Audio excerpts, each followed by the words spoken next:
Bonsoir.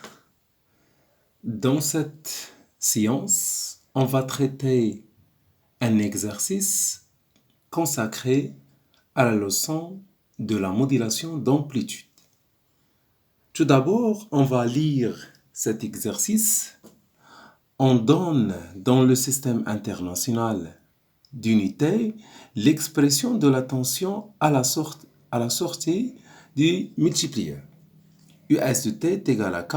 K, c'est un coefficient qui dépend du multiplieur fois 0,5 cosinus 10 à la puissance 3 pt plus 0,7 fois le cosinus 2 10 à la puissance 4 pt.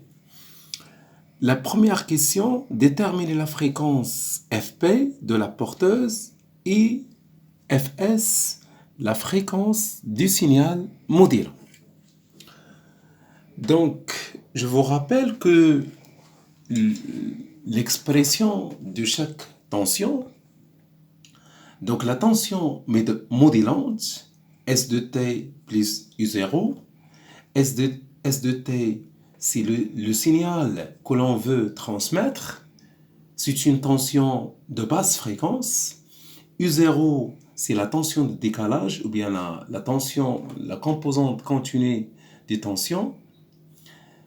S de t, c'est une tension sinusoïdale, c'est créé sous la forme S de t est égal à Sm, l'amplitude cosinus 2p fst.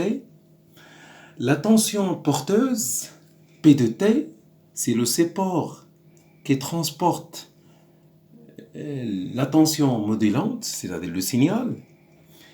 Et on a la tension à la sortie du multiplieur, US de t est égal à K, S de t plus I0 fois P de t. C'est-à-dire quoi? C'est-à-dire que le multiplieur permet d'obtenir à sa sortie une tension proportionnelle au produit des deux tensions, c'est-à-dire la tension modulante et la tension porteuse. Donc pour trouver une expression comme cette expression, on va remplacer S de t par son expression et P de t. Donc je remplace, donc US de t est égal à K en facteur de S de t, c'est Sm, le cosinus de P Fs t plus U0 fois la porteuse, c'est Pm, le cosinus de P Fp fois t. Donc la porteuse, elle a une fréquence très grande par rapport au signal.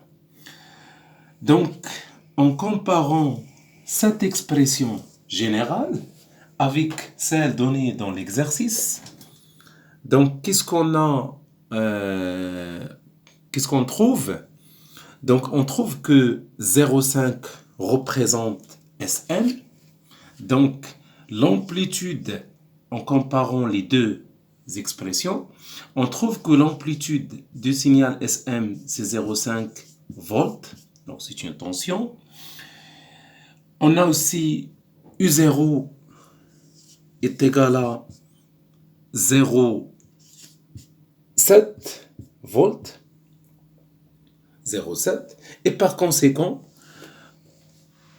le taux de modulation M est égal à Sm sur E0 est égal à 0,5 divisé par 0,7.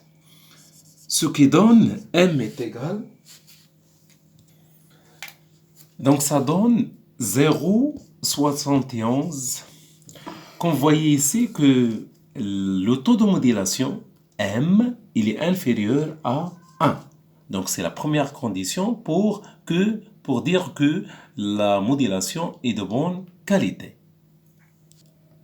Donc on va répondre à les deux questions en même temps. Donc on a déjà faire la correction de la question 2, calculer la valeur du taux de modulation. Puis, toujours en comparant les deux expressions, voyez ici que 10 à la puissance 3p est égal à 2pfs. Donc, 10 à la puissance 3p est égal à 2pfs. La fréquence du signal, je dois simplifier par p. Et on trouve finalement la fréquence du signal, c'est 10 à la puissance 3 sur 2, ce qui donne 500 Hz.